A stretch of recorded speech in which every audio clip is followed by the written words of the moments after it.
Langsung saja kita membuka Alkitab kita di dalam Mazmur 127. Oh, bukan Mazmur 127 ayat 4 dan 5. Supaya lebih cepat Bapak Ibu kita sama-sama baca di multimedia saja. Mazmur 127 ayat 4 dan 5. Baca bersama 2-3. Seperti anak-anak panah di tangan pahlawan, demikianlah anak-anak pada masa muda. Berbahagialah orang yang telah membuat penuh tabung panahnya dengan semuanya itu. Ia tidak akan mendapat malu apabila ia berbicara dengan musuh-musuh di pintu gerbang. Kita semua mengakui bahwa kita pernah jadi anak-anak. Betul ya? Kita yang sudah punya anak, kita bisa mengakui bahwa kita pernah jadi anak. Kita pernah jadi orang muda. Dan orang-orang muda di tempat ini juga akan menjadi anak panah bagi pahlawan. Jadi artinya setiap kita, siapapun kita saat sore hari ini menjelang malam, kita semua anak panah di tangan pahlawan. Anak panah di tangan Allah, anak panah di tangan Tuhan. Bagaimana Tuhan mempersiapkan kita, bagaimana Tuhan membentuk kita, bagaimana Tuhan memproses kita menjadi anak panahnya untuk dapat dilepaskannya, dilesatkannya, dan menuju kepada sasaran yang akan ditembus. Bapak Ibu saudara dikasih Tuhan, anak-anak merupakan aset yang penting. Kita semua menjadi aset yang penting yang dapat dipakai oleh Tuhan bagi kerajaan Allah. Namun bisa juga dipakai oleh iblis bagi kerajaan iblis dan dunia. Ada banyak orang-orang dipakai Tuhan, tapi ada banyak juga orang-orang dipakai dunia. Ada banyak juga orang-orang dipakai kuasa kegelapan menjadi alatnya. Pilihan ada di tangan kita. Lihat dulu kiri kanannya, dia dipakai siapa? Lihat dulu dipakai siapa? Dipakai tetangga. Hari ini kalau sekarang pastikan bahwa setiap kita dipakai oleh Tuhan, dikuasai oleh Tuhan, asetnya Tuhan. Tergantung seperti apa orang tua, tergantung seperti apa kita mempersiapkannya, mengasahnya, membidiknya, dan mendidiknya. Kita semua menjadi anak panah. Itu juga kita bisa mempersiapkan diri kita dengan baik atau tidak. Kita yang sudah punya anak-anak, bagaimana anak-anak kita mempersiapkan anak-anak kita menjadi anak panah? Mengasahnya, membidiknya, mendidiknya dengan baik.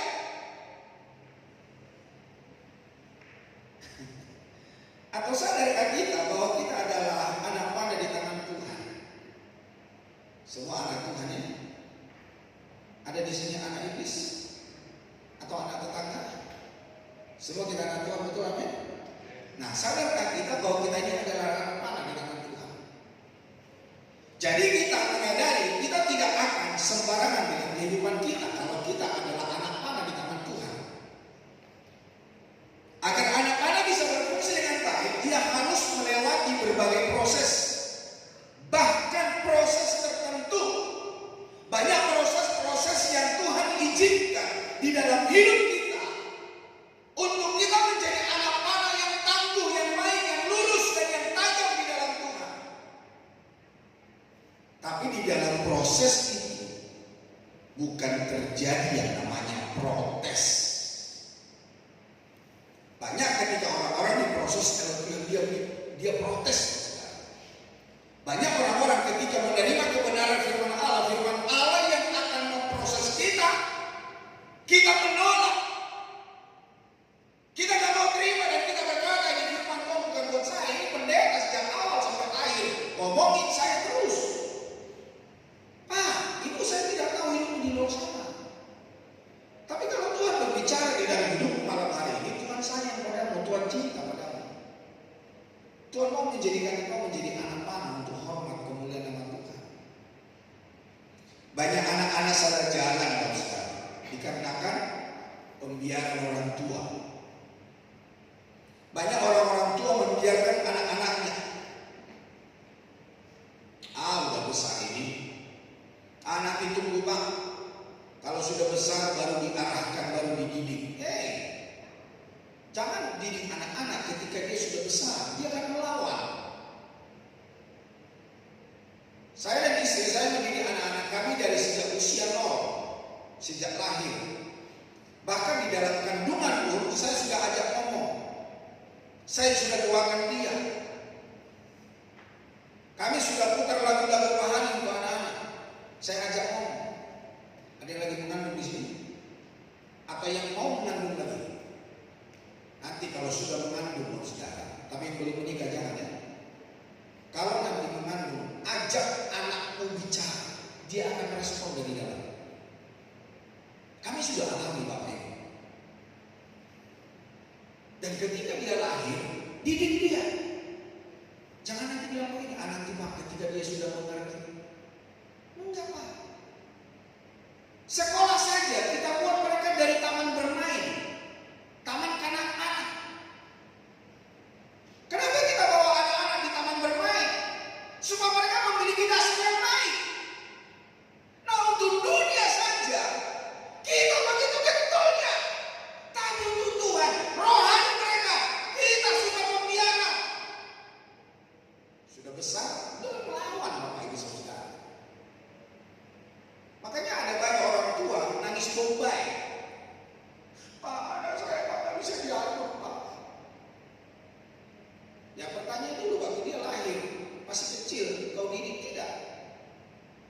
Atau kau biarkan saja mereka berjalan sendiri, yang gak salah. Kalau dia angkat kaki ke pundakmu, ke kepalamu, dia melawanmu. Banyak orang-orang yang saya lihat anak-anaknya kurang ajar terhadap orang tuanya. Salah didik Pak Saudara.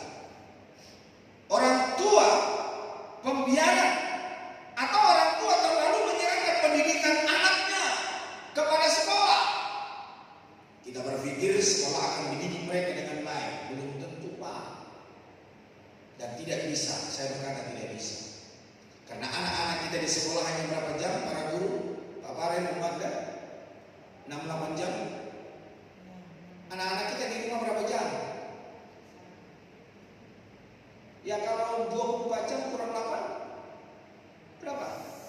16. Ya kalau sekolah, kalau mereka libur, kalau mereka polos, berapa jam anak-anak di rumah? Berarti pendidikan anak yang terlama, terbaik di mana? Di rumah. Pada orang tua. Ada juga orang tua terlalu berharap, terlalu menyerahkan pendidikan karakter anaknya kepada gereja. Padahal di dalam gereja cuma berapa jam? 2 jam kalau dia tidak telat. Kalau orang tua telat, anak pun telat. Kalau anak-anaknya nggak konsentrasi, anak-anak mah jangan harap 2 jam. Setengah jam aja mereka sudah konsentrasinya hilang. Bukankah begitu para guru-guru sekolah minggu? Kita para guru-guru sekolah minggu sebel. Sudah sebel kalian. Ada rasanya pengen saya ucek-ucek kepalanya. Bapak Ibu Saudara, jangan terlalu berharap di sekolah dan jangan terlalu berharap di gereja. Karena waktu yang terbaik, yang terbanyak itu ada di dalam rumah kita. Coba baca dulu Amsal Sulaiman bilang apa buat kita. Amsal Sulaiman 29 ayat 17, baca bersama 2-3. Didiklah anakmu, maka dia akan memberikan ketentraman kepadamu dan mendatangkan sukacita kepadamu. Amin. Firman Allah berkata, didiklah anakmu. Itu untuk siapa? Kita orang tua. Didik anakmu. Kalau kamu didik anakmu, kau akan bersukacita. Engkau akan dapat berbicara lantang di pintu gerbang. Anak-anakmu tidak akan mempermalukanmu. Tapi kalau kau tidak didik, nangis bombay. Saya tidak tahu ya apakah orang tuanya mendidik atau tidak, atau memang mereka membangkang. Saya tidak percaya, kita masih ingat dengan jelas. Beberapa minggu yang lalu orang tua meninggal, suami istri, dengan tidak diketahui oleh siapapun. Anaknya pun tidak tahu. Yang tahu siapa tetangga, karena apa? Ada bau busuk.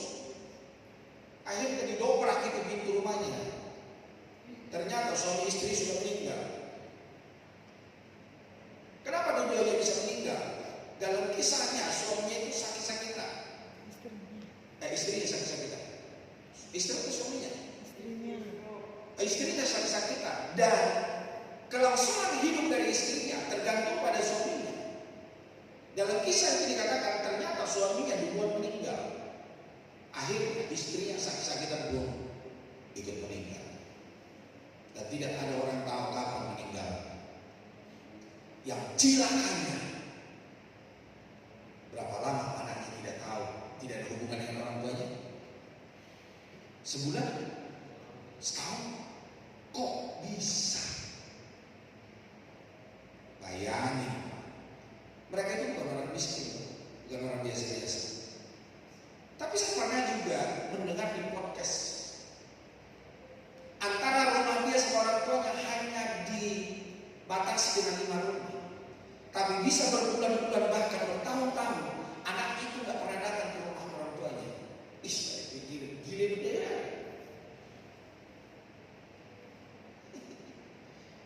Pak, kalau kita tidak mendidik anak-anak kita, itu akan membuat kita bumerang. Kita akan bikin nangis bombay. Anak-anak itu kan bikin kita nangis bombay.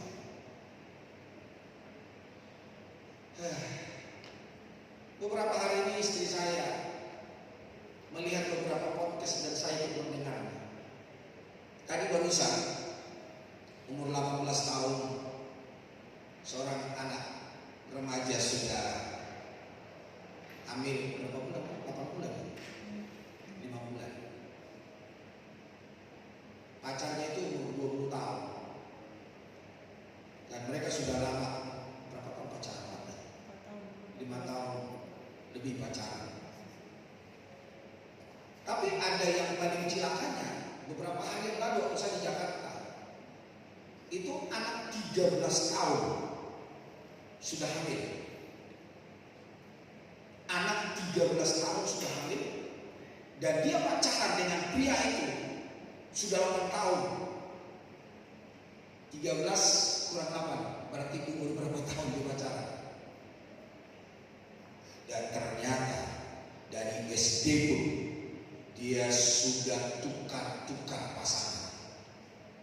Jadi bukan hanya satu pria yang memakai dia. Kenapa saudara? Dokter yang menangani dia berkata, dia sudah punya penyakit. Ada benjolan di mulut terakhirnya, di vaginanya.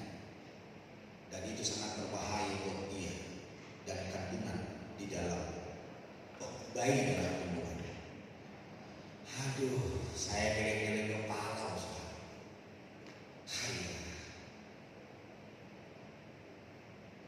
Dari sejak ini saya ngomong sama anak saya yang ganteng itu, yang laki-laki itu. Nah, kamu jangan kasar-kasar sama wanita. Kamu jangan berlaku kasar kepada wanita. Kalau kamu punya teman wanita, kamu harus sayang, harus cinta sama dia. Jangan berlaku kasar. Jangan melakukan hal yang tidak untuk dia. Kemarin pun saya bertemu dengan dia, saya marahi dia. Apa bilang nasihat harus sama kamu? Dan saya bilang sama anak-anak saya wanita, jangan gampang buka baju sama pria. Sebelum kau diteguhkan dan diberkati, diresmikan dalam gereja, jangan gampang buka baju. Para wanita, orang-orang muda di sini, jangan suka gampang rayuan gombal para pria. Kau digombal dibilang begini, Putri, kau lo bulanku, kau lo bintangku, kau lo segalanya bagiku. Itu gombal. Belum tentu. Ada pepatah Indonesia berkata apa? Habis manis sepadu buang. Dikatakan begini, gunung akan kudaki, laut akan kuseberangi, api akan kuloncati. Demi apa? Demi kau.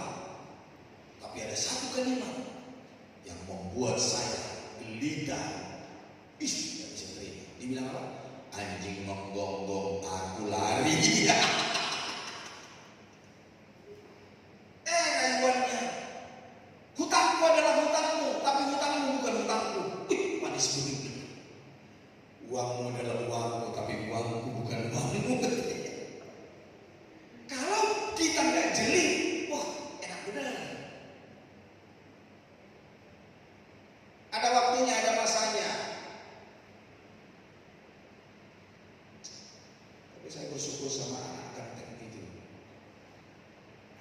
sepatu sama dia. Ini sepatu baru nih dari dia. Saya diberikan jaket, terus aku godain dia, aku bilang begini, ada lagi yang nak yang mau saya, yang papa jarang.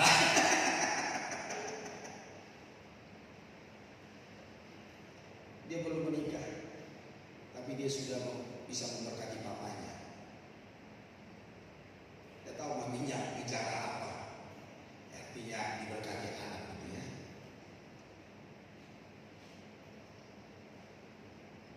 Saya hanya bisa, ini saya saksikan sebagai bukti bahwa ya bukan sempurna saya mendidik anak atau anak-anak saya tidak sempurna begitu ya.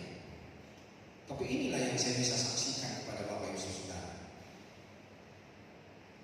Mari kita didik anak-anak kita dari usia 0 sesuai kehendak Allah. Karena itulah Tuhan katakan didiklah anak. Maka ketika kita mau bicara di pintu gerbang di depan musuh-musuh kita, kita bisa dengan lantang berkata. Dan kita hidup dalam dunia, punya anak, kita mengalami damai dan sukacita. Tapi kalau anak-anak kita tidak sesuai dengan aturan, tidak memiliki akhlak yang benar, sedih kita. Nggak tahu Bapak Ibu Saudara, kalau anak-anak Bapak Ibu Saudara tidak sesuai dengan keinginan Bapak Ibu tetap senang. Atau Bapak Ibu mau nyanyi apa?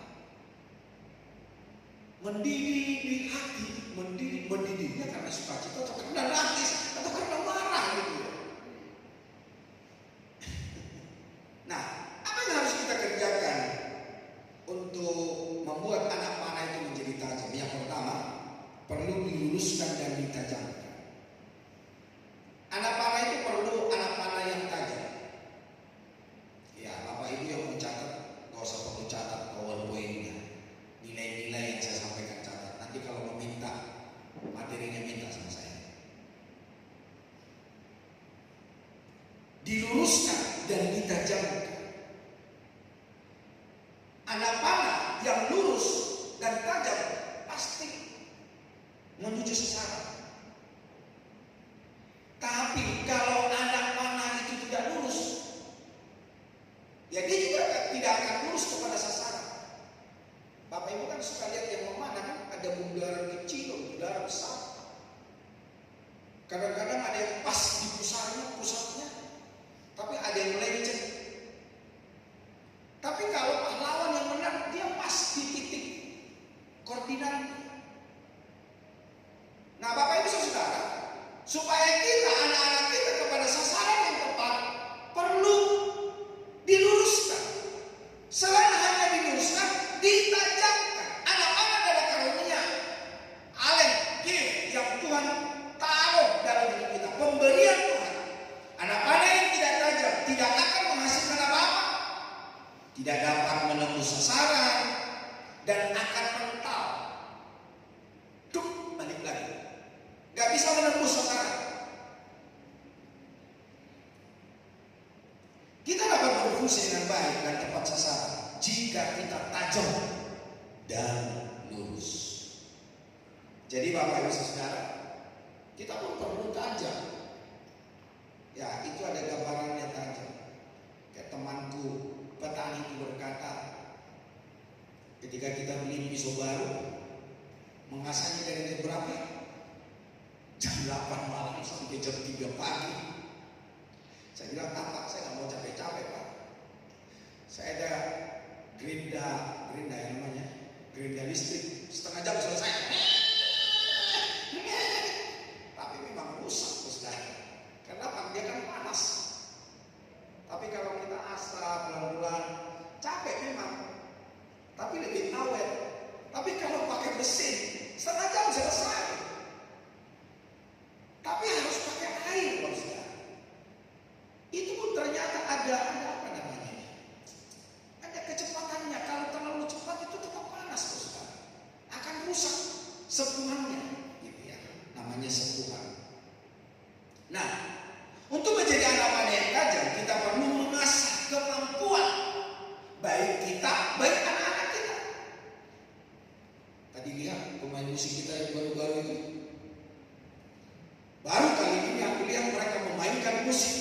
berbeda.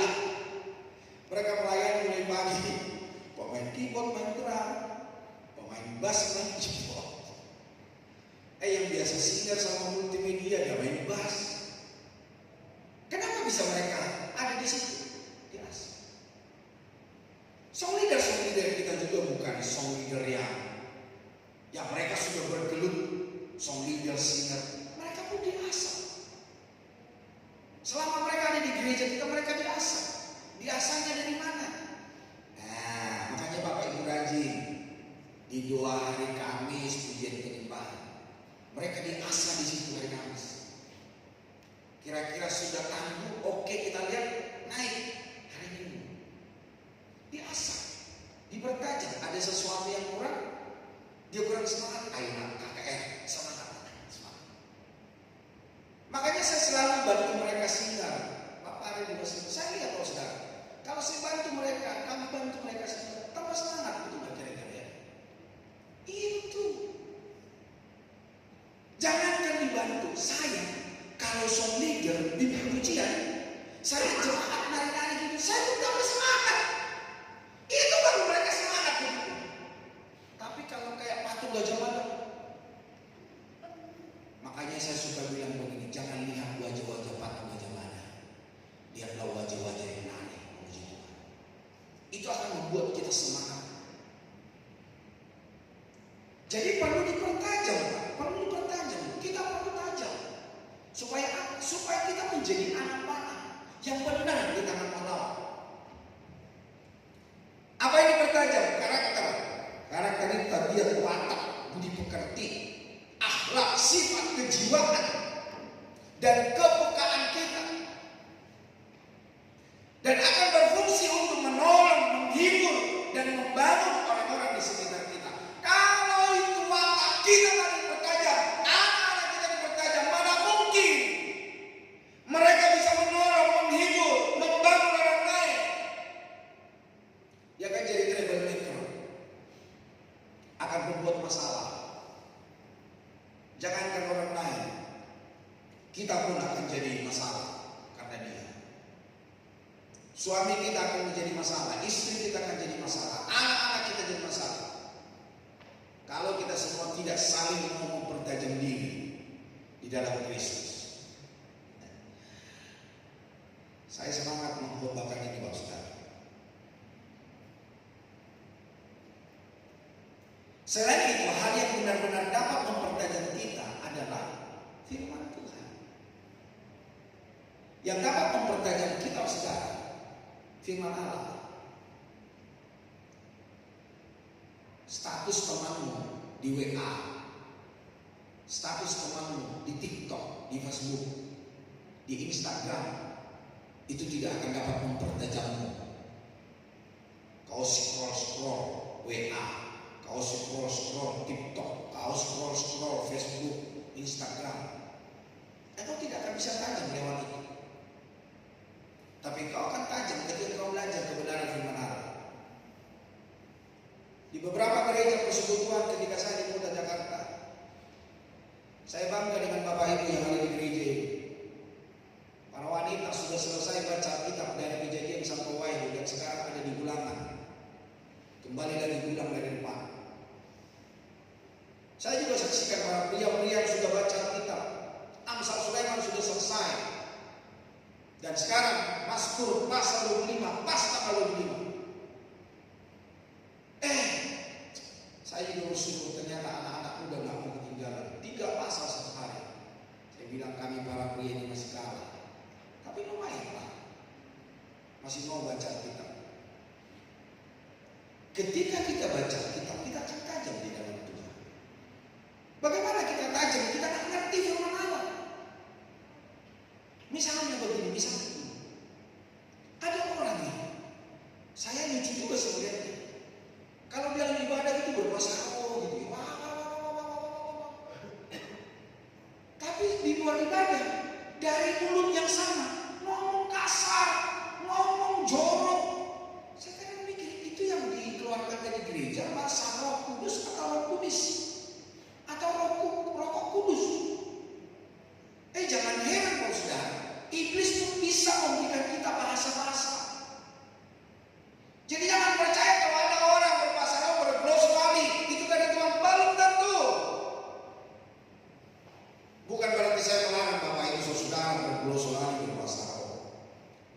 buahnya. Karakternya lihat, wataknya lihat. Nah kalau kita masih punya kebencian, dendam sama orang, bagaimana Roh Kudus tinggal dalam diri kita? Nah mungkin lah, nevis berkiti. Tidak mungkin. Nah bagaimana supaya kita tajam? Belajarlah firman Tuhan. Biarkan firman Tuhan bertumbuh di dalam hidupmu, berbuah dalam hidupmu. Lewat firman-Lah yang memberitahu kita tentang apa yang berkenan baginya. Itulah sebabnya sediakan waktu untuk membaca dan merenungkan firman-Nya. Tidak apa-apa. Kalau pagi Bapak Ibu tidak bisa baca kitab, kalau memang malam, tidak apa-apa. Kayak grup wanita, grup pria, grup pemuda. Kalau Anda tidak bisa baca pagi, tidak apa-apa. Kami juga dalam pria, pagi siang ada nggak laporan, tapi malam hari laporan. Ya karena memang waktunya dia malam bisa baca kitab. Nah ketika sudah baca dia lapor. Ada teman kami juga yang suka di air pekerjaannya, dia pun lapor Ustaz. Maka saya bilang sama beliau, selamat datang di darat ya.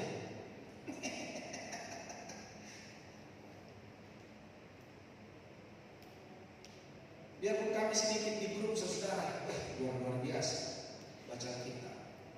Ya, saya bisa ngomong untuk pria karena saya ada di pria. Istri saya yang wanita juga kadang gitu ya, dikumpulin. Tapi tetap lapor, oh udah baca. Misalnya Unper, Don, udah selesai artinya, saya udah baca. Tapi tidak ada dusta di antara kita di dalam grup. Semua pasti udah baca kita. Gitu ya Bapak, dari Bapak kali ya. Baik semuanya. Pak Dedi ya, bagus. Pak Ferry, betul yang kita udah baca ya? Iya Pak, iya Bu. Ayo orang-orang muda, para wanita, kita akan tajam di dalam Tuhan kalau kita belajar Alkitab. Gimana Nyonya Pak Esbon? Ikutkah dalam bacaan kita bersama? Bolehlah Bu daftar salam gembala, biar ibu dimasukkan dalam grup. Ada di sini yang belum ikut? Ibu Hesti? Ayo bilang salam gembala supaya ibu didaftarkan.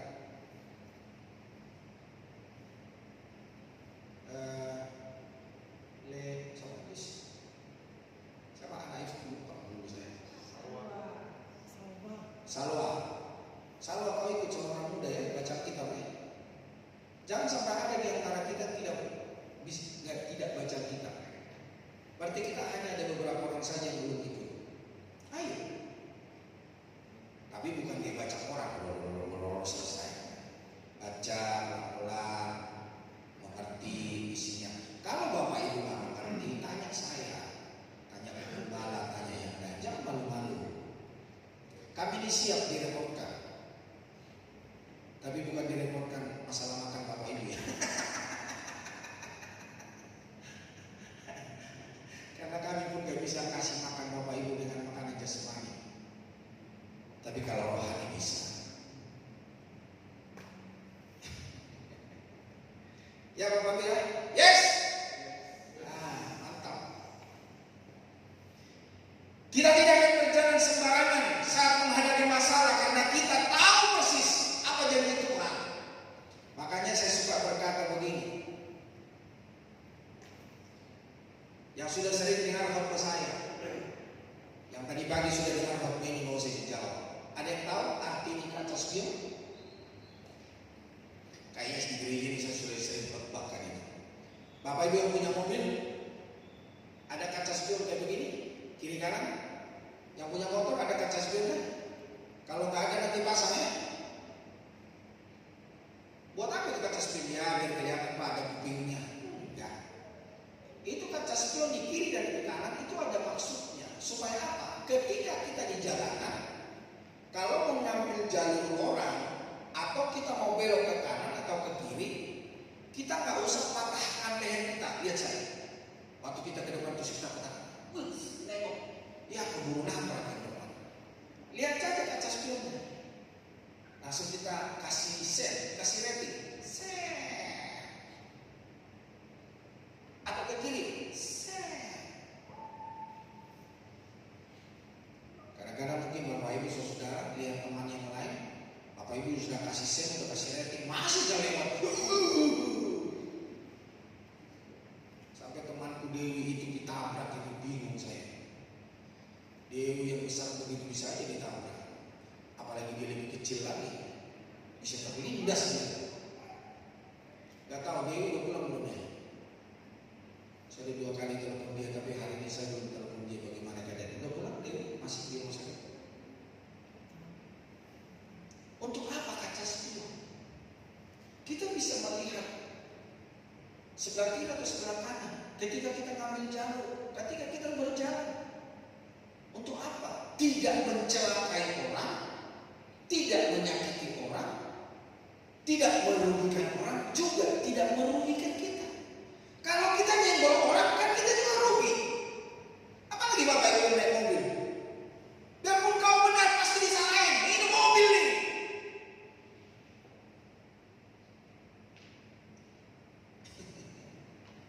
Karena saya belum pernah mengalaminya.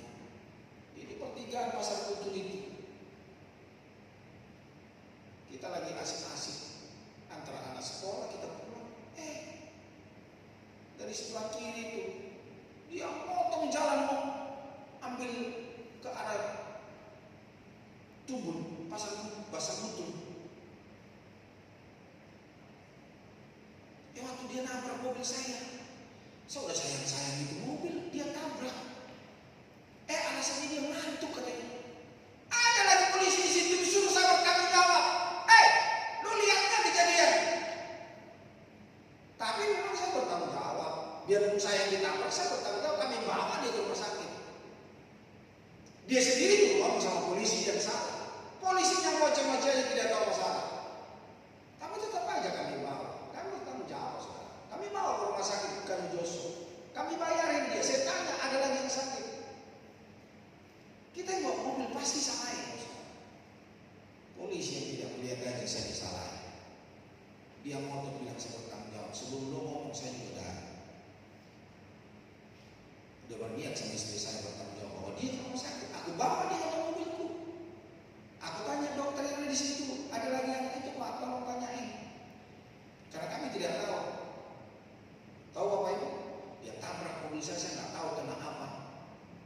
Kuku kakinya itu kelepas, nggak ngerti saya. Yang mana kukunya, injek jarinya. Jadi perlu kaca spion, saudara. Kalau harusnya kan kita dari sebelah kiri mau ke putar ke arah sini kan. Kalau mutar balik kan harus di sebelah kanan sini begini. Enggak, dia parkir di sini langsung potong begini. Saya udah begini, dia tabrak sebelah kiri. Makanya Bapak Ibu kalau berkendara hati-hati ya. Lihat dulu kiri kanan. Kalau saya nabrak berarti saya salah. Dia nabrak saya. Aduh. Jadi istri saya bilang pagi-pagi kita sudah diberkati Tuhan. Masih baru mengantar nih saya sekolah. Waktu itu masih di Solo, sekolahnya di Balikpapan baru. Iya betul ya Bang. Kaca spion itu penting untuk apa? Tidak merugikan orang, kita pun nggak rugi. Nah, kalau firman Tuhan menjadi kaca spion bagi kita, kita tidak akan menyakiti orang, tidak akan merugikan orang. Kita pun tidak rugi, saudara. Tapi kalau kau sudah punya kaca spion, kau tetap disalahin. Udah, terima saja. Suara betul. Karena saya buat ilustrasi begini. Burung bisa saja terbang di atas kepala kita. Boleh kan? Ya boleh, karena kita bisa melarang. Tapi ketika dia terbang, dia teletin kita. Tahu teletin kita? Kena lagi kepala kita. Mau marah-marah sama burung, udah keburu kabur. Sama istri saya, kami waktu itu jogging di Gelora Bung Karno. Kami lagi asik-asik. Burung lewat, berak kena tangannya. Ini mana sih? Apa? Itu burung berak. Ada burungnya. Udah kabur.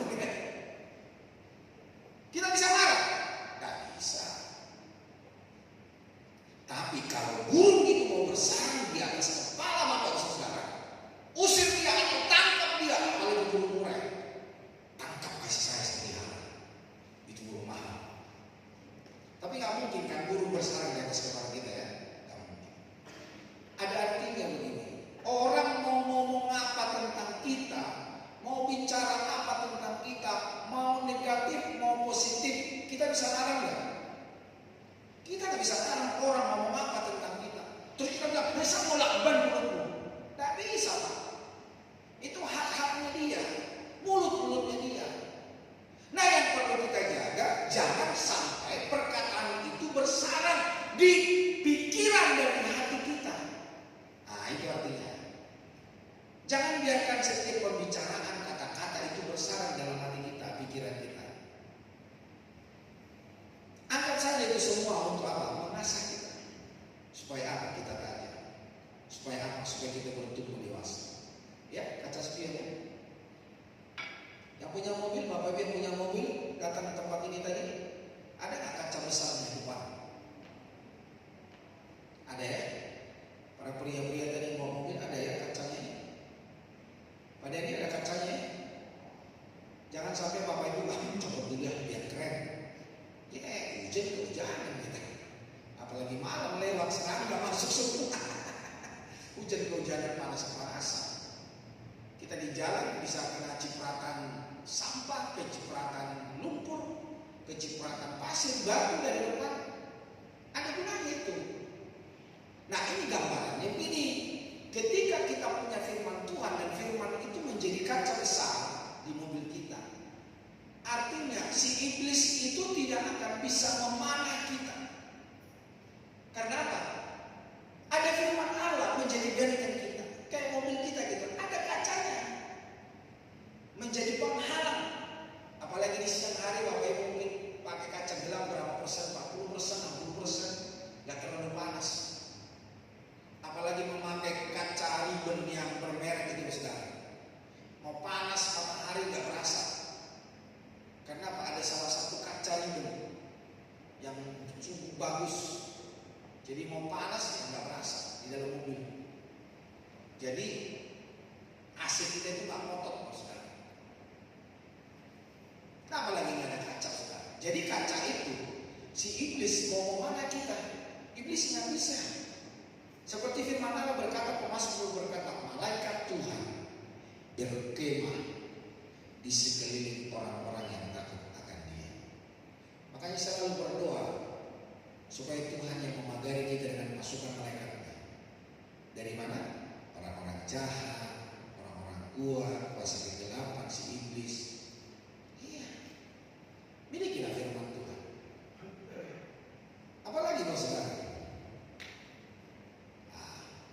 Pernah lihat kaca ini? Itu kaca apa? Apa? Ban sepeda? Bukan. Itu kaca pembesar. Itu biasanya orang-orang yang mata yang kurang luas memakai kacamata ini. Aku bilang, Pak, saya mau udah gak bisa langsung Pak baca Alkitab Pak. Saya harus pakai kaca pembesar. Artinya apa? Kaca pembesar untuk kita. Jadi Bapak Saudara, firman Tuhan itu menjadi kaca pembesar untuk kita. Artinya kita tahu hal-hal yang kecil yang merugikan kita, yang membuat kita tidak berkenan kepada Tuhan. Kita tahu oleh karena apa? Firman Allah yang ada dalam hidup kita. Jadi hal-hal yang kecil yang belum berkenan kepada Tuhan itu bisa kita tinggalkan. Sampai sini Bapak Ibu mengerti khotbah saya? Itu ya. Milikilah firman Tuhan supaya itu menjadi kaca pembesar. Dosa sekecil apapun, kekurangan sekecil apapun, itu bisa kita tinggalkan. Karena kita tahu itu tidak berkenan kepada Tuhan. Bapak Ibu tahu ini?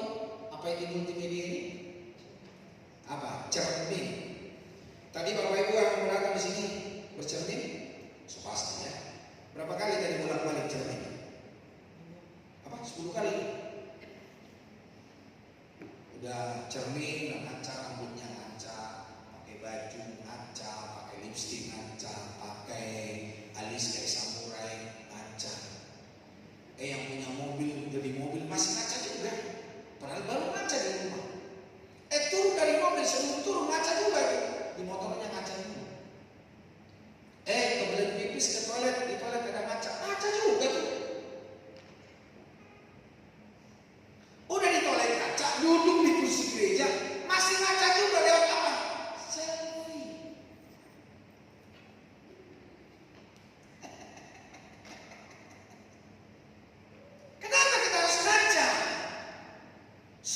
tahu style kita dan dandan kita benar. Rambut kita miring ke kanan dan ke kiri atau kayak capcay film air, acak-acakan gitu. Apalagi kayak saya begini tidak pakai obat rambut, cukup saya mandi, saya sisirin aja.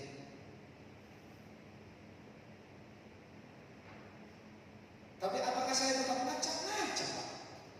Jadi artinya begini, firman Tuhan itu menjadikan cahaya bagi kita supaya apa? Kita tahu dan kerohanian kita, hidup kita sudah benar atau belum. Makanya ada banyak orang berkata ketika kita bicara mengutarakan sesuatu, orang bilang apa? Baca dulu. Iya gitu sekali. Makanya apa yang dikatakan oleh firman Tuhan? Terkadang kita ini melihat selumbar di mata orang, padahal ada balok menutupi mata kita. Makanya firman Allah berkata, ya belajar, taruhlah firman Tuhan dalam hidupmu supaya selumbar sedikit pun kita bisa keluarkan dari kehidupan kita, sehingga hidup kita hidup yang berkenan kepada Tuhan. Ada ya, Kacarias, apa lagi? Siapa yang sudah pernah naik kereta api? Oh, saya so pasti. Ada yang belum? Bentar lagi Kaltim akan punya rel kereta. Saya sudah lihat titik-titiknya di ladang. Tapi saya nggak tahu kapan itu dibangun. Tapi percaya suatu saat kita akan naik. Bapak saudara, pernah lihat kereta api? Atau di TV, di media sosial, dia berjalan di aspal? Enggak ada. Atau dia di tanah? Kalau mobil iya. Tapi kereta api saya belum pernah lihat dia jalan di aspal. Dia jalan di tanah. Karena memang kalau kereta api itu jalannya di atas rel. Kalau dia di luar rel, dia akan terjerembab, dia akan kecelakaan. Sama halnya hidupku dan hidupku. Kalau kita tidak jadikan firman Tuhan itu jadi rel kehidupan kita, gak akan lama-lama kita akan jatuh, kita akan terjerembab, kita akan menyalahi kebenaran firman Allah. Tapi kalau kau jadikan firman Tuhan menjadi rel di dalam hidupmu, maka Bapak Ibu akan bernyanyi apa? Ku kan berdiri di tengah badai dalam kekuatan yang kau berikan, sampai kapanpun ku kan bertahan, karena Yesus selalu menopang hidupku. Kepalanya suaranya bagus ya Pak Esbo. Bagaimana kita bisa berdiri dengan kuat kalau firman Allah nggak ada? Nehis berkite. Orang bilang zon, nggak mungkin.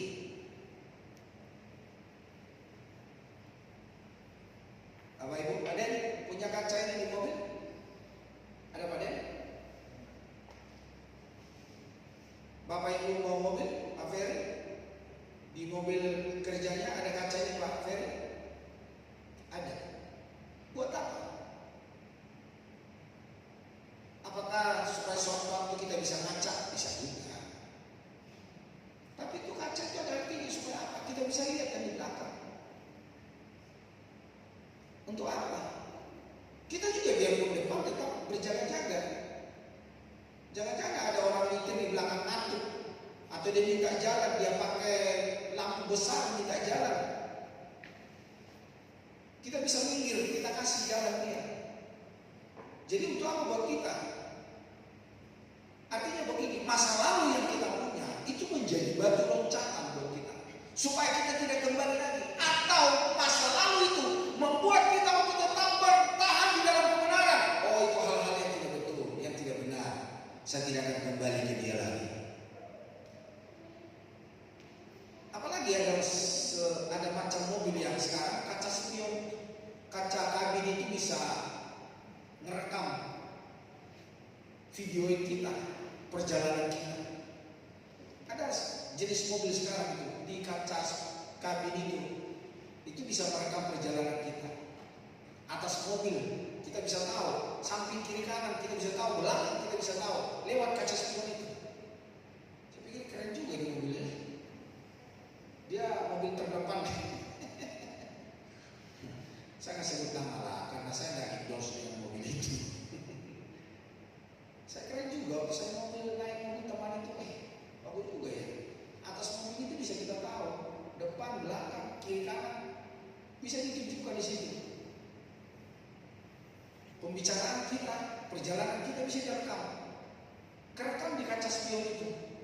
Yang di kabin itu nanti cari sendiri itu mobil apa. Siapa tahu Bapak Ibu naksir gitu ya. Supaya apa? Supaya pasangan tidak selingkuh bisa katakan, nanti dimatiin gimana pada kamu.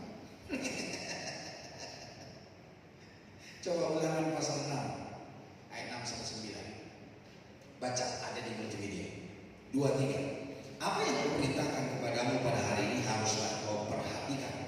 Haruslah kau mengajarkannya berulang-ulang kepada anak-anakmu dan membicarakannya apabila kau duduk di rumahmu, apabila kau sedang dalam perjalanan, apabila kau berbaring dan apabila kau bangun. Haruslah juga kau mengikatkannya sebagai tanda pada tanganmu, dan haruslah itu menjadi lambang di dahimu, dan haruslah engkau menuliskannya pada tiang pintu rumahmu dan pada pintu gerbangmu. Jadi jangan bosan-bosan belajar, mengajarkannya kepada anak-anak kita. Bahkan dikatakan, taruh di tanganmu, ikatkan tanda pada tanganmu, lambang di dahimu, dan apa? Menuliskannya pada tiap pintu rumahmu, pada pintu gerbang. Bapak Ibu, ini orang Yahudi lakukan itu.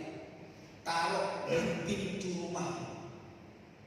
Makanya Bapak Ibu Saudara, pergilah Holy Land ke Israel. Jadi apa yang dikatakan dalam Alkitab itu, Bapak Ibu bisa melihatnya dan merasakannya. Itu betul, orang-orang Yahudi itu, orang-orang Israel itu, ada kayu sebesar jempol tangan saya ini. Itu ada di pintu rumahnya, pintu hotel. Karena memang itu dikatakan ada aurat Tuhan di situ. Makanya mereka kalau keluar rumah, tangannya akan ditaruh di situ. Mau masuk rumah, ditaruh di situ. Itu mereka mengikuti firman Allah.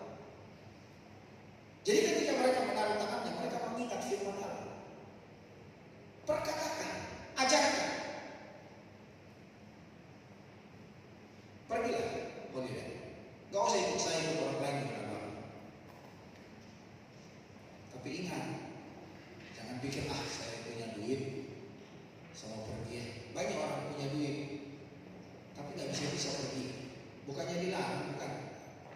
Dia nggak punya kerinduan. Makanya kalau mau pergi sana, Bapak Ibu punya duit harus punya kerinduan. Tapi nggak cukup duit sama kerinduan. Kalau nggak ada kesempatan, nggak punya kesempatan. Kita akan berdalih, inilah itulah, begololah, beginilah. Punya waktu. Jadi itu semua harus komplit. Punya kerinduan, punya waktu, punya kesempatan. Semuanya ada di situ. Punya kerinduan, pengen lihat sana. Ya, saya lumayan beberapa kali Tuhan bawa ke sana. Karena memang saya rindu. Jangan kita hanya bernyanyi, oh Yerusalem, kota mulia, hatiku rindu ke sana. Yerusalem yang mana nih? Surga? Yang di bumi juga perlu, Bapak Ibu Saudara. Supaya apa? Supaya kita tahu itu Alkitab itu betul benar. Itu betul, Saudara. Mengenai misalnya istri Lot yang jadi tiang garam, itu masih ada sekarang. Yang ada di Mazmur berkata seperti embun yang di Hermon mengalir ke Bukit Sion. Itu ada. Saya sama istri saya sudah bermain salju di situ di Gunung Hermon. Waktu zamannya perang tetangganya sama orang Israel, ISIS. Bukan Palestina, bukan. Yang ada ISIS di situ itu kan tetangga mereka. Saya asik-asik aja jalan di situ perbatasan sama istri saya. Cepat-cepat tentara Israel itu datang. Pergi. Nanti kamu ditembak. Wah, penjaganya dan mereka cukup cekatan begitu ya. Kami kan nggak mengerti di gunung itu perbatasan. Kami sedang jalan-jalan, kami sedang bermain salju, saudara. Dan naik ke Gunung Hermon itu juga bukan jalan kaki, supaya saya jangan hanya cerita, tapi Bapak Ibu mengalaminya. Dan itu ada di dalam kitab. Danau Galilea, Danau Tiberias, danau apa lagi? Itu cuma satu danau tapi namanya banyak. Ya tergantung daerahnya. Itu cuma satu. Saya di masjid saya sudah posting itu. Saya lagi pakai apa namanya? Pakai tali-tali kepala, duduk di atas perahu sambil pegang trompet. Itu di atas kapal di Danau Galilea. Sampai teman saya nanya, ini di mana Pak? Kok bawa sangkakala? Itu di Israel, saya bilang. Dan waktu itu ada jemaat kami di Petamburan, beli sangkakala itu cukup mahal dan ya saya ngetes lah. Saya dengar itu lebih baik, tapi ya cukup mahal. Bagi saya itu mahal, tapi bagi dia sebagai bisnis murah. Cuma waktu itu saya nggak dibeli sama dia. Harap bokong, nggak boleh. Yang beli saya nium saudara. Gitu ya. 2 Timotius pasal 3 ayat 16. Baca bersama 2-3. Segala tulisan yang diilhamkan Allah memang bermanfaat untuk apa? Ajar, menyatakan kesalahan, untuk memperbaiki kelakuan dan untuk mendidik orang dalam kebenaran. Bagaimana tahu kita kesalahan kalau firman Allah tidak ada dalam hidup kita? Bagaimana firman Tuhan mengajar kita memperbaiki kelakuan kita, mendidik orang dalam kebenaran kalau firman Allah tidak ada? Tidak mungkin Pak. Tapi kalau firman Tuhan itu ada di dalam hidupmu, itu akan jadi alarm. Dia akan berbunyi selalu, dia akan berbicara selalu. Nah, kita tergantung peka Anda atau kita tetap bebal melakukan kehendak dan kemauan kita. Yang berikutnya, baca bersama. Lalu untuk menjadi anak panah yang lurus, tidak ada cara lain selain menjaga hati kita tetap lurus di hadapan Tuhan. Pasti kita pernah mengalami masa di mana hati kita bengkok, tetapi terus berusaha untuk menjaga hati dan lakukan apa yang benar di mata Tuhan. Bukan lakukan apa kata tetangga, tapi apa kata Tuhan. Supaya apa? Supaya kita jadi anak panah yang tajam, yang siap untuk didasarkan, yang siap dilepas. Untuk apa? Menuju ke sasaran, dan sasaran yang akan kita tembus. Betul-betul dapat kita tembus karena apa? Firman Allah ada dalam kita. Itulah sebabnya anak panah tidak bisa berdasar sendiri. Dia harus dilepaskan oleh sebuah tangan, dan tangan yang tepat dan penuh kuasa yaitu Yesus. Untuk anak-anak, tangan yang tepat adalah orang tua. Seringkali kita tidak sampai ke sasaran karena mengikuti yang kita mau, bukan apa yang Tuhan mau.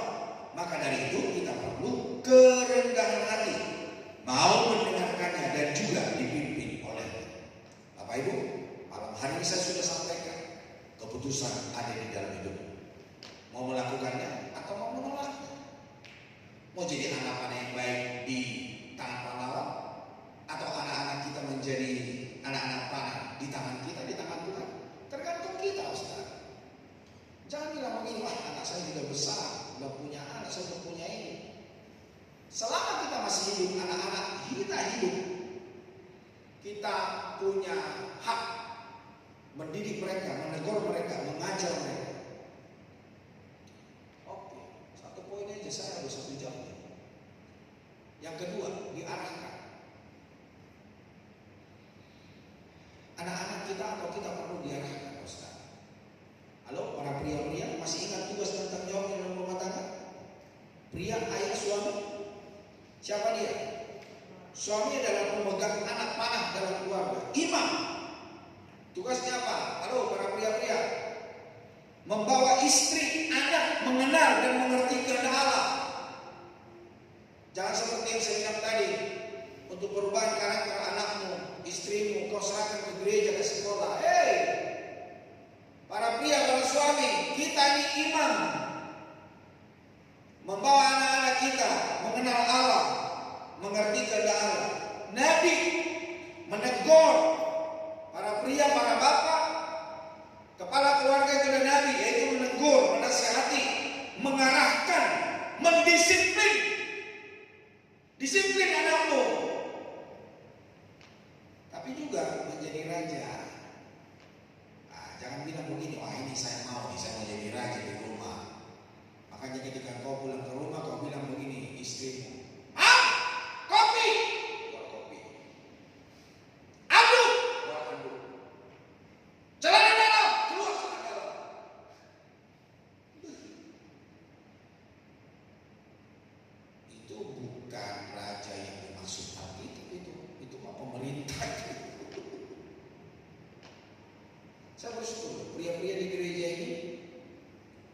ikut dalam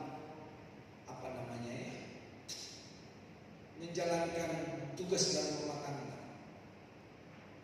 Jadi pria-pria di gereja ini ternyata para pria-pria ini cuci baju juga di rumah, nyapu rumah, ngepel rumah. Saya bersyukur, berterima kasih para pria-pria. Ya, itu bukan hanya tugas istri, tapi memang kita harus bekerja sama menyelesaikannya. Iya betul. Saya jadi gembala, saya pun nyuci kok kita. Jemur baju, ambil jemuran. Karena itu memang bukan hanya tugas istriku, bukan. Aku pun ikut, kan di situ ada baju saya juga. Ya, para pria-pria ya. Jangan kau beralasan aku masih lupa. Ya udahlah, paling tidak kau ambil jemuran. Paling tidak apa lagi? Ya saya pun belajar bersih kamar mandi, bersih kloset. Ini ada istri saya, buang sampah. Ini ada istri saya, ini ada anak saya. Jadi saya nggak bisa menjempol, bukan pencitraan, bukan. Tapi memang kita para suami harus mengerjakan. Raja itu maksudnya memberi rasa aman dalam keluarga. Jadi istri kita, anak-anak kita merasakan aman ketika kita hadir ada di tengah-tengah mereka. Kalau kita tidak ada di tengah-tengah istri sama anak mereka itu rasa was-was. Aduh, ada apa-apa ya, ada suami gimana ya. Tapi ketika kita hadir, aduh rasanya bebanku terlepas. Bebanku terlepas. Kenapa? Ada raja di sampingnya yang memberi rasa aman. Jangan sampai ketika engkau ada di rumah, jangan di rumah. Anak istrimu mendengarkan suara motormu, dengar suara derap sepatumu. Tadinya mereka baca komik atau mereka bermain-main, langsung pura-pura serius. Padahal sebetulnya papa yang datang itu papa apa? Papa yang kejam, bukan memberikan rasa aman. Ayo para pria, kehadiran kita dinantikan oleh istri dan anak kita. Saya ketika pulang ke rumah, aduh anak itu, apalagi yang cewek itu, dia udah besar 26 tahun, masih peluk aku, masih gelendotan di dadaku. Kenapa? Dia rasa aman. Beberapa kali saya dipelukin, mau pulang pun dipelukin. Anak pria gitu, teletabis, masa bodoh. Saya pelukan sama anak yang paling gede itu yang umur 30 itu. Kami sama-sama gede, dia lebih gede dari saya lagi. Saya nggak tahu buat anak-anak sekarang masih bisa pelukan. Itu sama anak yang cewek itu yang main keyboard tadi, pemain keyboard baru. Aku pun pelukan sama dia. Itu bukan anak kecil loh. Kalau anak-anak di sini pun yang masih SD, saya belajar mengasihi mereka. Kayak Maria, Esra. Nggak apa-apa, nggak mau salaman, saya mau peluk. Saya merasa mereka itu anak-anak saya. Tapi jangan yang gadis ya. Nanti orang bilang apa ini pendeta gimana nih? Anak-anak aja. Kalau kami sama-sama pria, kita berpelukan. Gitu. Ya bukan pelukan jeruk, makan jeruk bukan. Karena ada rasa sayang. Sayang bukan sayang biologis. Sayang di dalam Tuhan. Nah apalagi kita dengan anak-anak kita. Ya para pria ya, jadi raja ya. Memenuhi kebutuhan keluarga, rasa aman, kehadiran kita. Apalagi para wanita bilang terus Pak Pendeta, memang suami saya itu terus Pak Pendeta. Wanita, kau juga ada tugas. Apa tugasmu? Menjadi penolong, bukan jadi penolong ya. Halo? Para pria bilang dulu sama istrimu, kau jadi penolong, jangan tuduh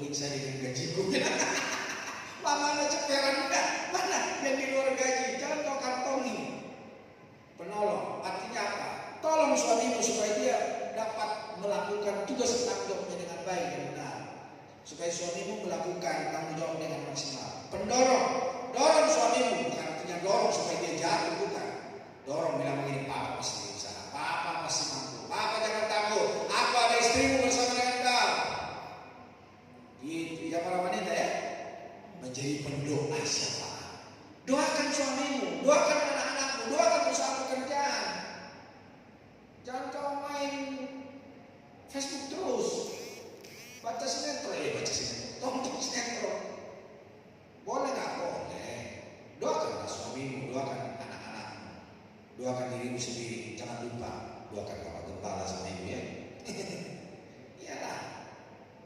Ayo doakan para wanita jadi pendua syafaat. Istri apa lagi? Menjadi mitra bagi suami, teman sejalan, teman pewaris kerajaan Allah. Bukan teman untuk ribut. Siapa yang menang dalam rumah tangga ini? Wah, istrinya yang menang. Akhirnya apa? Wah, istrinya jadi penguasa dalam rumah tangga. Istrinya mengatur suami, mengatur anak-anak. Ambil keputusan istrinya, pahit terbalik. Coba Bapak Ibu hujan-hujan begini. Pahitnya biasanya di mana? Di atas kepala. Kalau terbalik di mana? Berarti di kaki loh. Nah kalau pahit di kaki, kita hujan kehujanan, panas-panasan. Artinya anak-anak kita tidak akan mendapatkan figur Bapak. Makanya anak-anak tidak dapat figur Bapak dalam rumah tangga. Kalau dia anak wanita, dia cari om-om di luar. Dia jadi hombre. Tahu hombre? Jeruk makan jeruk. Kemudian kita dalam. Atau wanita, kalau mamanya jadi penguasa, dia cari yang wanita. Bapak Ibu pikir mereka itu yang salah jalur itu karena mereka nggak dapat figur dalam rumah tangga, figur bapak, figur ibu. Karena apa? Salah kaprah. Pengen jadi penguasa, jangan sampai. Oke, terus. Tahu peristiwa ini? Coba baca dulu 2-3. Sebab aku teringat akan imanmu yang tulus ikhlas, yaitu iman yang pertama-tama hidup di dalam nenekku siapa? Lois, dan di dalam ibumu Eunike, dan yang aku yakin hidup juga di dalam dirimu. Ini perkataan siapa? Ini perkataan Rasul Paulus kepada Timotius. Nah, Bapak Ibu Saudara, Timotius ini dipilih oleh Paulus langsung. Jadi teman sepelayanannya, teman kerjanya di dalam Tuhan.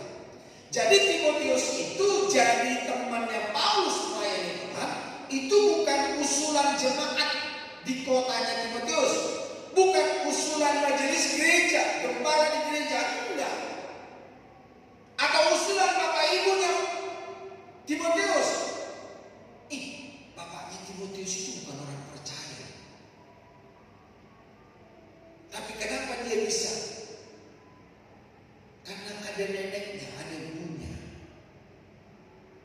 Jadi para ibu-ibu jangan bawa rasa minder, saya ada ibu-ibu ini. Tapi lihat di dalam Alkitab, Timotius itu bisa hebat. Ternyata ada wanita-wanita di sekitarnya. Siapa dia? Neneknya, Lois. Siapa dia? Ibunya, Eunike. Jadi ketika neneknya, Lois itu beriman kepada Allah, kepada Kristus Yesus, ternyata dia nggak puas dengan hidupnya. Dia pun mendidik anaknya, melahirkan iman kepada anak. Ternyata ibu Eunike nggak diam di situ juga.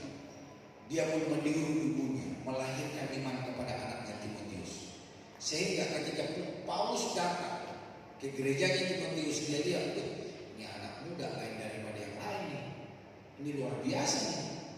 Akhirnya Paulus bilang, Timotius, temani saya, kita besuk. Temani saya, kita penginjilan. Temani saya, kita pergi keluar kota. Ada jiwa yang sedang tangannya lagi melambai-lambai, kita disuruh datang ke sana.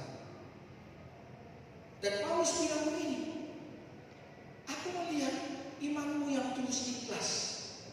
Kenapa sampai imannya Timotius tulus dan ikhlas?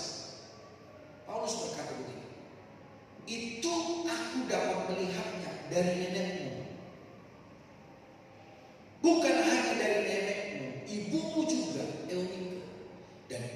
aku lihat di dalam hidup.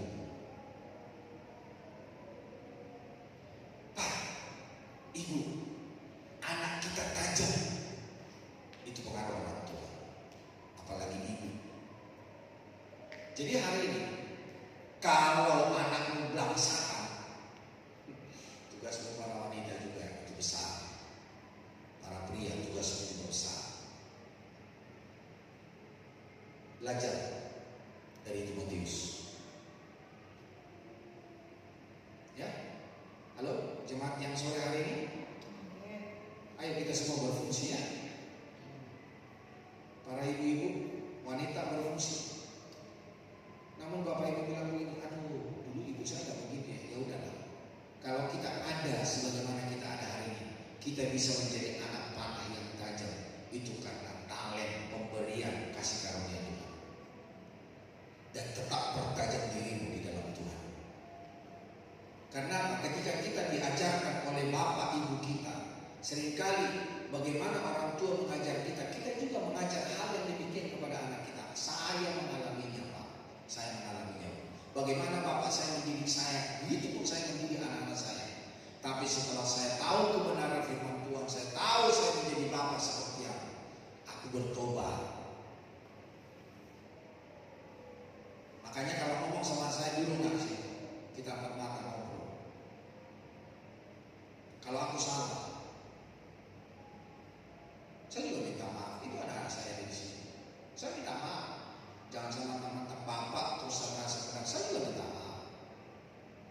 Kalau dia belum paham dengan apa yang saya bilang, saya kasih tahu lagi. Papa minta maaf kalau papa salah. Apakah cukup demikian? Enggak. Saya minta maaf, saya peluk dia. Nanti tanya Messi. Saya peluk dia, saya doain dia. Kadang-kadang juga anak-anak itu saya suruh doain aku. Karena aku bukan seorang bapak yang perfect, yang hebat. Enggak. Aku punya kekurangan. Saya masih hidup dalam daging. Aku masih suka singkong goreng. Makanya kita dijuluki di gereja ini anak singkong. Kadang-kadang kalau saya nggak ada singkong, saya bilang bagus, beli singkong bagus. Karena memang saya dari kecil dibesarkan singkong, saya suka singkong. Ya kan? Kita masih suka kopi ya? Karena kita masih hidup dalam daging. Malam hari ini kita akan ngopi yang baru. Saya bawa dari Jakarta. Tadi saya sudah bilang sama pria-pria, kita akan minum kopi yang baru. Saya bawa dari Jakarta. Mudah-mudahan berkenan kepada hati para bapak ibu. Biasa. Cepat-cepat selesai rotan supaya kita ngopi. Yang terakhir, boleh pemusik temanin saya di atas. Perlu keseimbangan. Jadi Bapak Ibu Saudara, hidup ini kita perlu seimbang. Bilang dulu kiri kanannya, perlu seimbang. Hidup kita kiri dan kanan juga perlu seimbang. Jadi kehidupan spiritual dan jasmani kita juga harus berjalan seimbang. Kita tidak mungkin menjalani terus di gereja tanpa melayani keluarga. Gak mungkin Bapak Ibu Saudara melayani terus, tapi keluarga Bapak Ibu gak dilayani. Gak bisa itu, gak boleh itu. Makanya saya Bapak Ibu Saudara, saya tidak mau terlalu banyak acara gereja. Dengar Bapak Ibu Saudara, saya tidak mau terlalu banyak acara gereja. Makanya pada hari Kamis itu saya buat untuk kita. Di situ ada komsel, di situ ada pujian penyembahan, di situ ada pengurapan. Supaya Bapak Ibu tidak bolak-balik ke gereja sehingga tidak ada waktu di rumah. Dan itu jangan Bapak Ibu buat alasan untuk tidak melayani di rumah. Itu Pak, itu Ibu. Jadi sambil menyelam, minum air. Ya paling sekali sebulan kita 2 selama. Bahkan juga kalau Bapak Ibu hari Kamis tidak ada, hari Jumat, hari Sabtu pagi masih ada. Cuma perbedaannya yang Sabtu pagi yang Bapak Ibu tidak datang hari Kamis, nggak dapat komsel. Gak dapat kesaksian yang luar biasa dari jemaat-jemaat yang komsel. Kadang-kadang Sabtu itu cuma renungan singkat. Yang komsel hari Kamis seperti yang saya khotbahkan hari ini.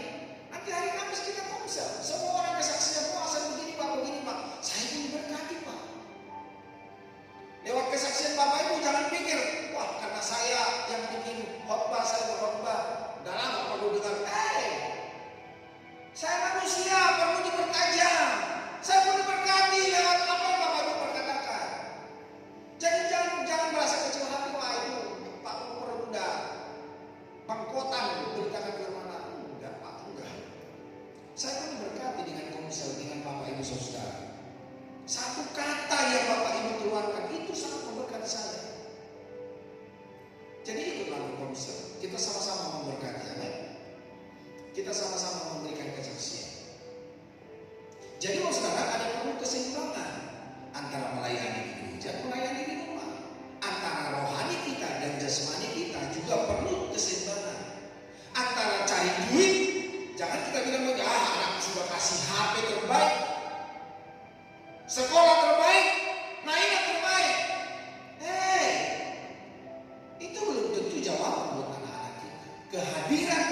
Ketika aku pulang pelayanan, dia akan tanya saya kembali, anak-anakku dari Jakarta pas tanya kembali, Pi, tadi pelayanan bagaimana? Matang nih. Aku tanya sekolah mereka, ketika aku pulang mereka tanya, pelayanan saya bagaimana? Jadi apa yang kau tahu itu akan kau coba. Anak-anak akan menanyakan pertanyaan pekerjaan. Tapi kalau itu sampai nggak ada, nah kita sebagai orang tua perlu dipertanyakan. Seperti yang saya bilang tadi, ketika kita pulang, istri kita, anak-anak kita pura-pura sibuk, sabu detik gitu. Atau dengan istilahnya zaman dulu bilang begini, mau mati-matilah, mau hidup-hiduplah, memang mau pikirin. Ketika kita izin, sama anak kita, izin ya mama mau keluar kota, berapa hari Pak? 3 hari, dalam hatinya begini, jangan pulang sekalian. Kenapa? Kita menjalankan. Halo? Harus seimbang. Saya kan suka kasih ilustrasi ini. Pak Esbon punya anjing di rumah. Satu ras ya semuanya. Oke lah, ini kan cuma gambaran aja ya. Anjing kampung lah. Ini kan anjing-anjing lebih mahal dari anjing kita di rumah. Ada yang serigala, ada apa. Udah nama dia, mau saya lihat itu cuma ilustrasi aja. Saya mau tanya, satu ras, anjing satu ras, sama-sama jantan atau sama-sama wanita? Sama-sama wanita. Karena memang zaman sekarang orang kebanyakan aja itu cowok cewek katanya. Aduh, panggilan buat perkataan buat manusia dipakai buat binatang. Itu burungnya cewek atau cowok, anjingnya cowok atau cewek? Kacau semua di bahasa Indonesia ini. Bapak Ibu Saudara, mau dia mau jantan mau dia betina, saya mau tanya, kalau mereka berdua jantan sama jantan, betina sama betina, siapa yang menang kalau mereka lagi berantem? Bapak Ibu mengerti bahasa saya? Coba jawab.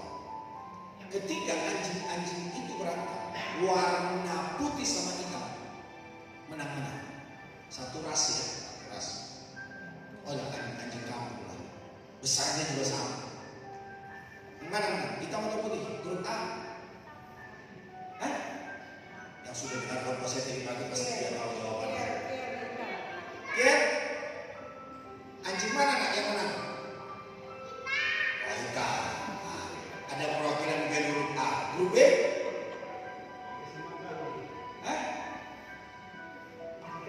Maria? Tidak ada jawaban dari grup B. Tadi kok ada saya dengar. Siapa tadi jawab? Ada yang jawab? Ini grup B. Tahu kan bahasa saya apa yang saya tanyakan? Ya, bukan masalah warnanya nak, mana yang menang atau kalah. Tapi anjing mana yang dikasih makan. Terus makanannya bernutrisi atau tidak? Nah itu yang akan menang. Hitam nggak pernah dikasih makan, bagaimana dia? Mau berdiri aja udah kayak layangan gitu. Kayak boneka jalannya. Kelegeran dia kelaparan. Yang mana aja bisa menang? Yang penting makanannya. Bilang dulu yang penting makanannya. Nah, Bapak Ibu, rohani kita sama jasmani kita yang menang apa? Kita melakukan kedagingan kita atau kita melakukan firman Allah? Kita melakukan keinginan Tuhan atau kita melakukan keinginan kita? Mana yang menang? Tergantung kita kasih rohani kita makan banyak atau jasmani kita lebih banyak. Saya mau tanya Pak Esbon, kalau makan secara jasmani berapa kali sehari Pak? 3 kali. Yang diakui kan? Yang tidak diakui kan ada bakmi, ada bakso, gorengan, tetek bengek yang lain. Tapi saya mau tanya Bapak Ibu Saudara, rohani Bapak Ibu satu hari dikasih makan berapa kali sehari? Ada yang pernah bilang sama saya, sekali sekali seminggu Pak. Baca Alkitab sekali seminggu. Berarti rohanimu gak sehat. Kalau cuma baca Alkitab sekali seminggu. Itu pun di gereja Pak, waktu Bapak tayangkan di TV. Bagaimana rohani kita sehat? Cuma baca Alkitab sekali seminggu, itu pun di gereja. Doa gak pernah, renungan pribadi gak pernah. Padahal makan secara jasmani 3 kali, belum antek-anteknya, gorengannya, bakminya, baksonya, buahnya, camilannya. Makanya kayak aku begini gendut. Karena apa? Ya jasmaninya terpenuhi, tapi rohani itu gendut dah. Nah tergantung aku. Aku kasih makan rohaniku sering gak? Aku baca kitab sering gak? Aku kasih makan rohaniku 3 kali sehari gak? Terus ada camilan-camilan yang lain, baca renungan, lihat YouTube. Bapak Ibu perlu keseimbangan. Kalau nggak seimbang, daging kita akan lebih puas. Makanya Bapak Ibu coba ini. Ketika kita mau melakukan dosa, firman Tuhan pasti ngomong, jangan, kamu orang gereja, jangan malu, jangan. Siapa tahu ada orang Kristen juga melihat kamu, jangan. Tapi biasanya kita nurut apa tidak? Ketika dibilang jangan, kita melakukannya atau tidak melakukannya? Kalau kita melakukannya, berarti jasmani kita lebih kuat. Kalau Bapak Ibu mengikutinya jangan, berarti rohanimu lebih kuat, lebih sehat. Itu gampang Pak. Nah hari ini Bapak Ibu bisa menilai rohanimu sehat atau jasmanimu yang sehat. Harus ada keseimbangan. Kalau rohanimu sehat, jasmanimu juga perlu sehat. Jasmanimu sehat, rohanimu juga harus sehat. Begitu ya Bapak Ibu ya. Oke, terakhir baca bersama 2, 3.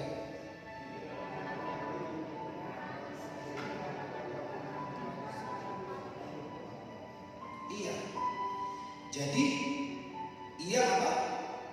Melatih aku untuk berperang sehingga aku dapat menentangkan musuh yang paling kuat. Ketika Tuhan melatih kita akan berperang, kita akan menjadi pemenang dalam kehidupan. Amin. Tuhan memberkati. Mari kita sama-sama bangkit berdiri. Telah mati dan tinggalkan cara hidupku yang lama, semuanya sia-sia, semuanya sia-sia. Kau berarti lagi.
Bapak Ibu Saudara, saya tidak tahu hidupmu di luar sana. Apakah engkau menjadikan hidupmu menjadi anak panah di tangan pahlawan? Menjadikan anak-anakmu anak panah di tangan pahlawan, di tanganmu. Sehingga ketika engkau melepaskannya, mereka kepada sasaran yang kita mau, yang Tuhan mau. Atau hari ini kita jauh dan jauh daripada kebenaran firman Allah. Siapa di antara kita hari ini mau keseimbangan? Kita mau mempertajamnya, kita mau meluruskannya, kita mau menseimbangkannya dalam kehidupan kita. Kalau kau orang yang taruh tangan kirimu di dadamu, angkat tangan kananmu di hadapan Tuhan. Bapak Ibu tidak berjanji buat saya, tapi berjanjilah kepada Tuhan. Ada beberapa komunitas di gereja ini yang dapat mengubahkan kita. Ikutlah dalam peribadatan, dalam konser.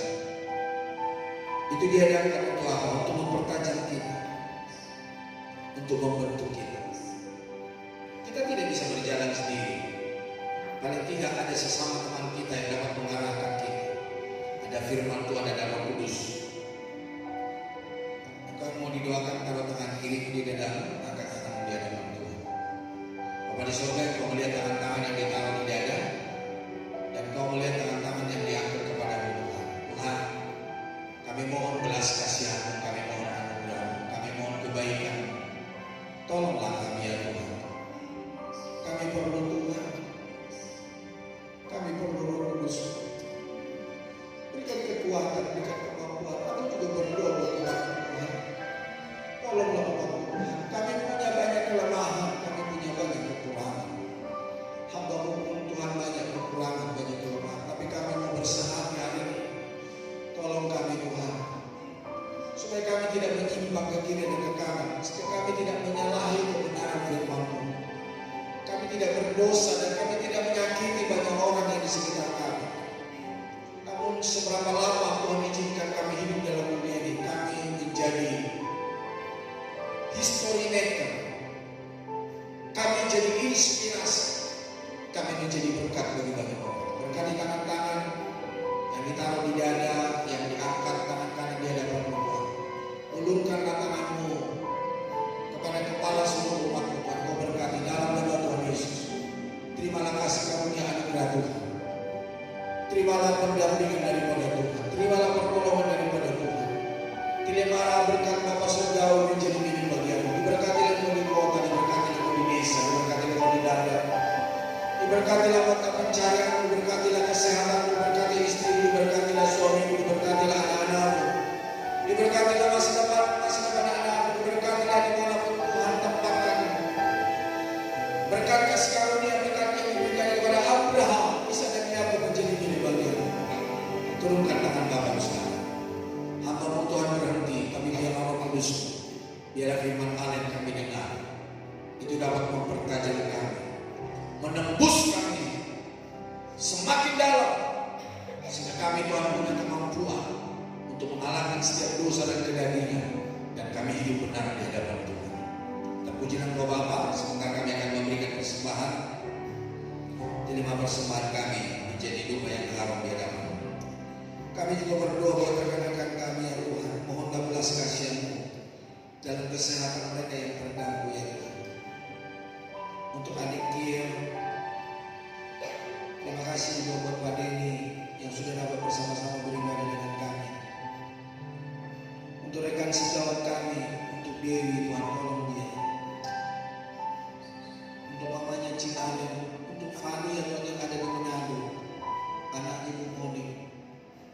Untuk Ibu Inang Magdalena Bersi, untuk Opa Antio, untuk anak kami Lovely ya Tuhan, untuk Ibu Ningsi, Bapak Wilson, Pak Heriber ya Tuhan, Bapaknya Desi Gunding, Bapaknya Nevani ya Tuhan, Pak Hendra Winata, Kau sendiri ya Tuhan, tolong ya Tuhan. Lanjutkanlah kasih karunia Tuhan buat anak-anak ini, tolonglah mereka Tuhan. Biarlah janji Tuhan berkata, oleh bilur-bilur Tuhan kami telah sembuh, dan itulah Tuhan bagian dan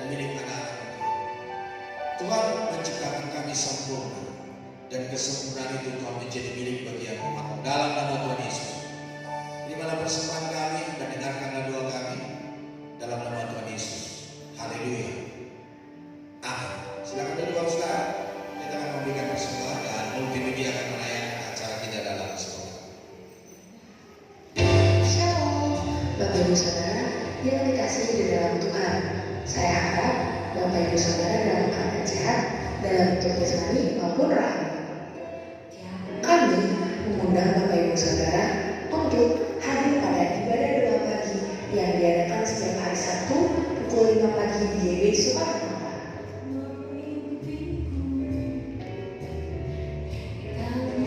Ibadah doa puasa dan pengharapan akan diadakan pada hari Kamis pukul 7 malam di YB Soekarno-Hatta.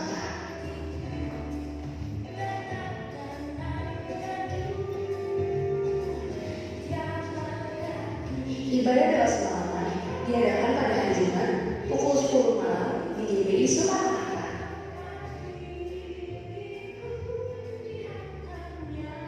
Ibadah liturgi berdasarkan